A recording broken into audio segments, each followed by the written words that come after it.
Jumpa lagi dengan Serian dalam pembelajaran bahasa Indonesia kelas 10.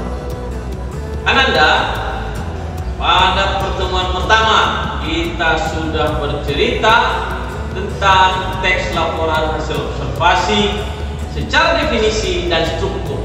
Bagaimana teks laporan hasil observasi itu adalah sebuah pengamatan secara langsung, lalu ditulis secara sistematis berdasarkan objek yang akan diamati, lalu dituliskan menjadi sebuah laporan.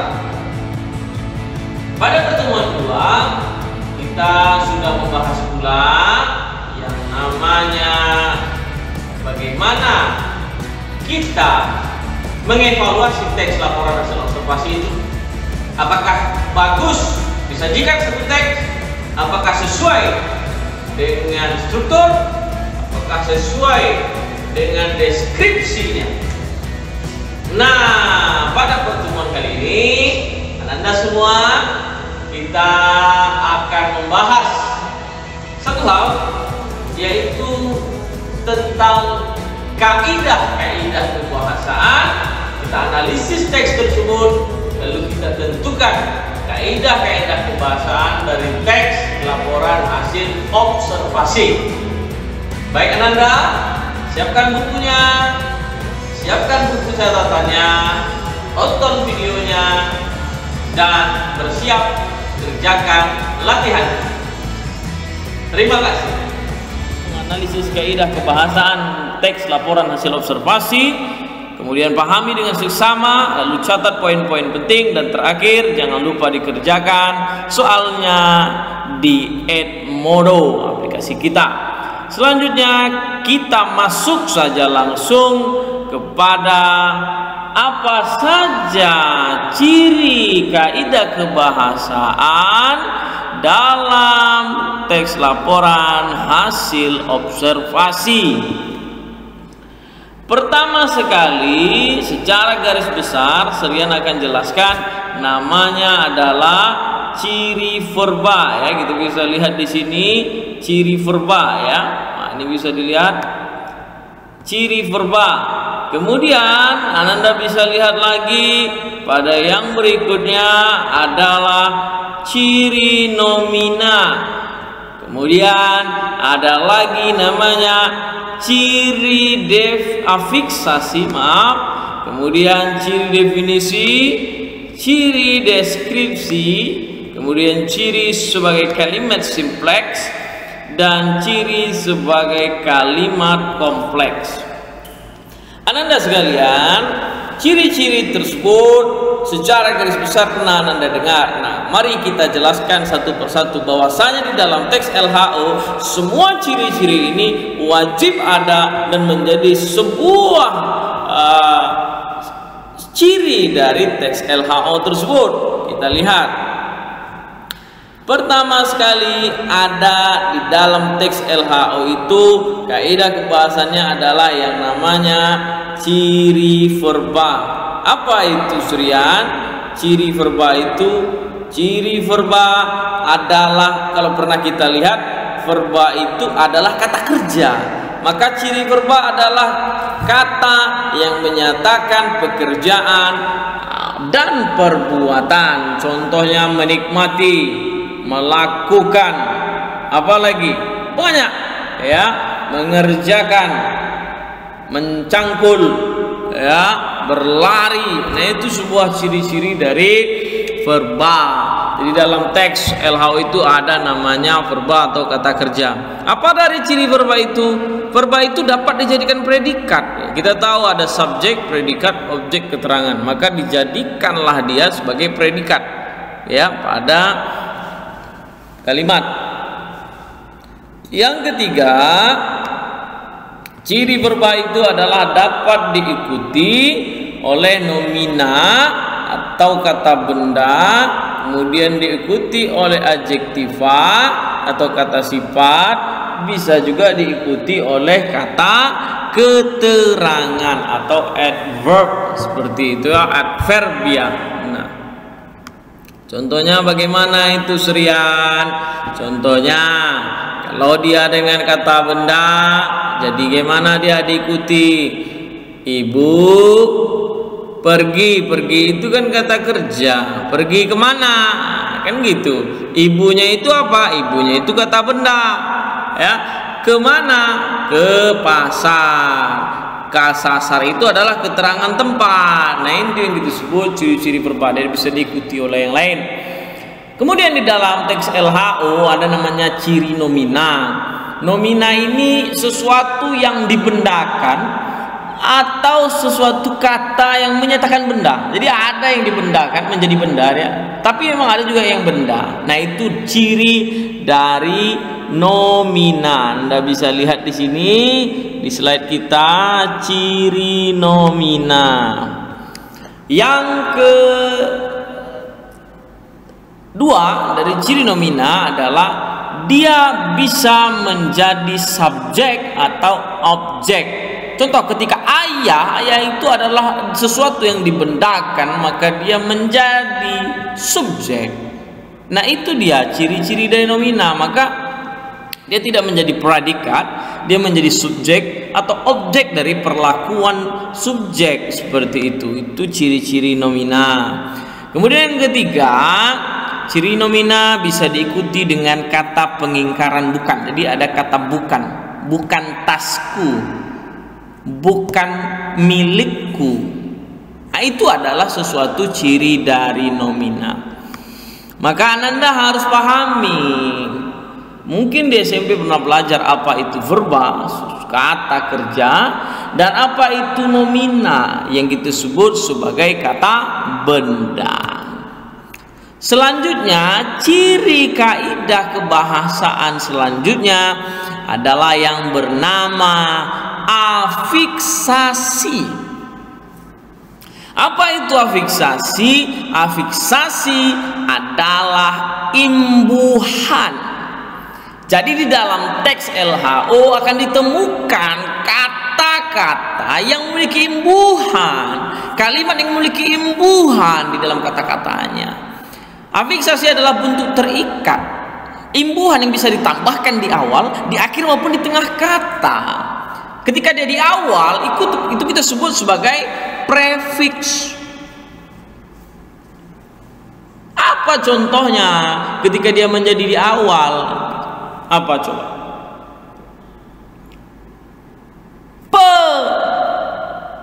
Per, macam-macam. Lalu yang ketiga ada namanya infix. Infix itu dia terletak di tengah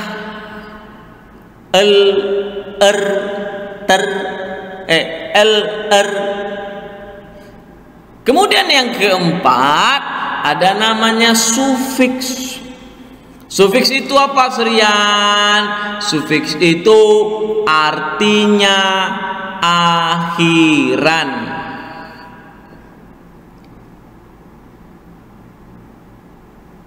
Contoh, masuk diberi akhiran an jadi masukan. Itu dia sufiks. Konfiks apa? Konfiks itu dia sudah ada di awalan, dia sudah ada di akhiran. Maka jadinya apa? Hasil. Jadi menghasilkan. Nah, itu afiksasi. Jadi Anda bisa lihat di kaidah kebahasaan seperti itu.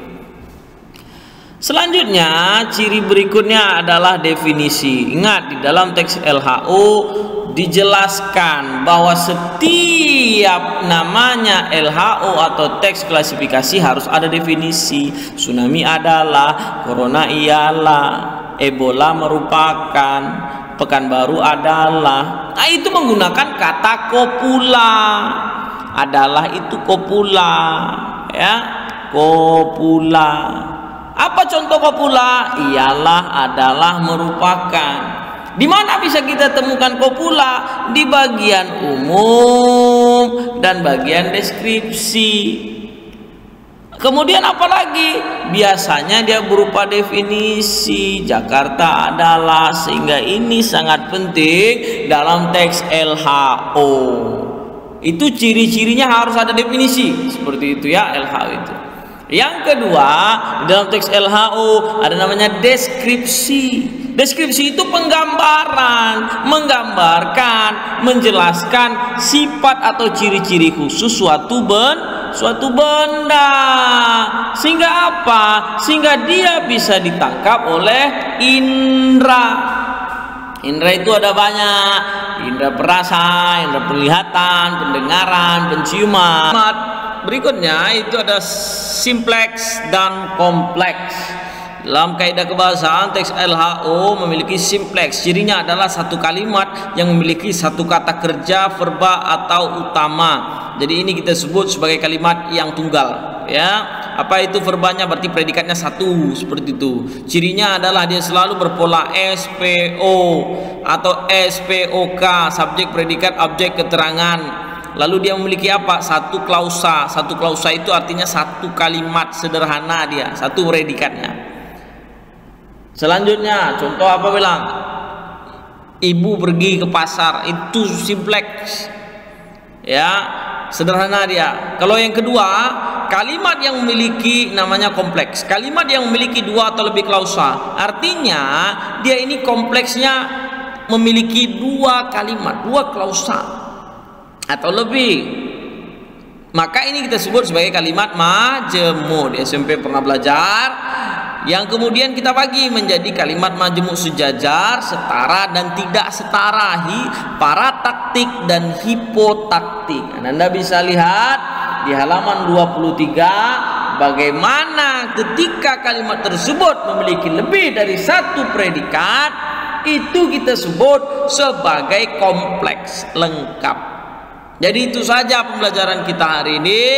Silakan kerjakan soalnya di Edmodo. Baik, untuk contoh soal kita coba membahas satu soal ya. Ada satu teks LHO, contohnya saya bacakan. Rumah yang sehat merupakan idaman semua orang. Lingkungan rumah yang sehat juga menjadi dambaan setiap orang. Bagaimana cara membuat rumah yang sehat? Setidaknya ada 3 hal yang harus diperhatikan untuk mendapatkan rumah yang sehat. Kutipan teks di atas merupakan salah satu kaidah kebahasaan dari teks LHO, yaitu kalau kita baca itu maka jelaslah ada kata kuncinya merupakan, ya, ialah, ya, adalah, itu adalah kata kaidah kebahasaan namanya kopula. Maka jelas bisa kita jawab sebagai jawabannya adalah kalimat definisi, seperti itu. Itulah contoh soalnya. Terima kasih.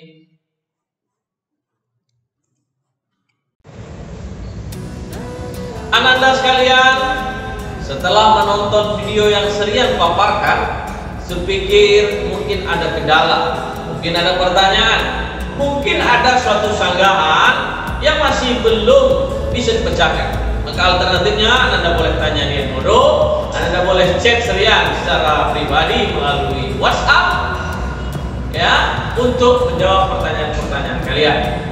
Tetapi tentunya setelah kita masuk pada pertemuan kali ini, kita mulai mengalami proses cakrawala berpikir, progres yang maju untuk teks laporan hasil observasi, di mana kita sudah bisa menganalisis kalau kaidah-kaidah kebahasaan itu mana-mana saja yang dipakai dalam teks laporan hasil observasi, mana-mana saja yang dominan di dalam teks laporan hasil observasi, sehingga itu menunjukkan ciri khas dari teks laporan hasil observasi tersebut.